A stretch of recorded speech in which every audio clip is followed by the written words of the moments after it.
આ દેશના વડાપ્રધાન અવારનવાર કહેતા હોય છે કે આપણો દેશ સ્વચ્છ રહે, આપણું શહેર સ્વચ્છ રહે, આપણું રાજ્ય સ્વચ્છ રહે.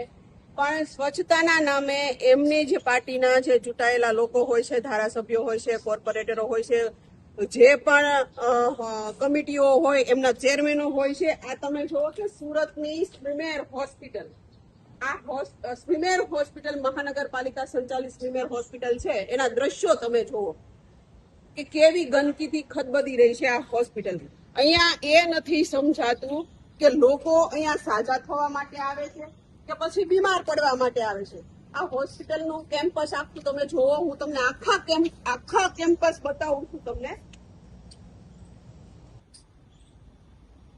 અને એક બાજુ યુવાનોને એવો સંદેશો આપે છે કે વ્યસન મુક્તિથી દૂર રહેવું, વ્યસન ના કરવું. આ તમે જુઓ, આ હોસ્પિટલનું કેમ્પસ છે. હોસ્પિટલના કેમ્પસની અંદર દારૂની બોટલો જોવા મળે છે. આ તમે જુઓ, આ રસ્તો છે. આ રસ્તો આવી રીતે બ્લોક છે. આ સ્પ્રીમેર હોસ્પિટલનો કેમ્પસનો રસ્તો છે.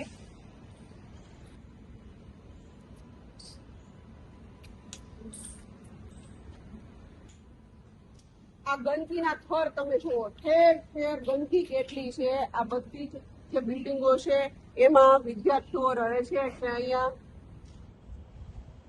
કોલેજની અંદર અભ્યાસ કરે છે, વિદ્યાર્થીઓ બધા રહે છે. એમની પાછળનો આ ભાગ તમે જુઓ, અહીંયા ગંદકીનું સામ્રાજ્ય છે. અને આપણે વાતો કરીએ છીએ કે સ્વચ્છતામાં પહેલો નંબર સુરત શહેરનો. દારૂની બોટલો, આ ગંદકી, અહીંયાથી પાણી નીકળે છે અને અહીંયા વિદ્યાર્થીઓ રહે છે. આ તમે જુઓ, હોસ્પિટલની અંદર દારૂની બોટલો. તમે વિચાર કરો કે હોસ્પિટલનું જે કેમ્પસ છે એની અંદર ઠેર ઠેર દારૂની બોટલો છે.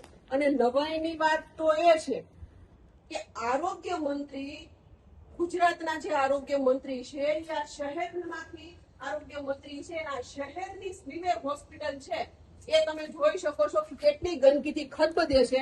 અને આખા ગુજરાતમાં ગમે ત્યાં વિઝિટમાં જાય તો ત્યાં ફાકા ફોજદારી કરે છે, આરોગ્ય બાબતે મોટા મોટા પડઘાઓ ફૂકે છે. પણ હકીકત, વાસ્તવિકતા શું છે? પોતાના હોમ ટાઉનની અંદર તમે જો આવી પરિસ્થિતિ હોય